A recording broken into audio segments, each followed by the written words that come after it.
Action.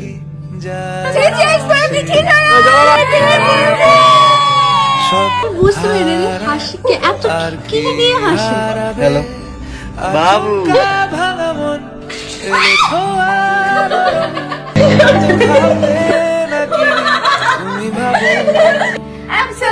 অবশেষে ভালোবেসে যাব,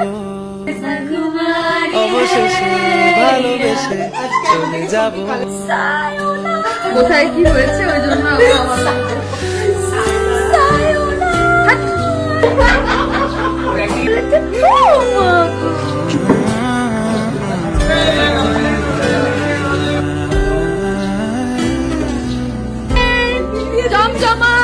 দুই বন্ধু গল্পে জুড়ে দিয়েছে এদিকে। হ্যাঁ, এখন আর মাকে ভালো লাগবে কেন বল? আমার দিকে তাকালে আউট। ভাগাভাগি করে নেব।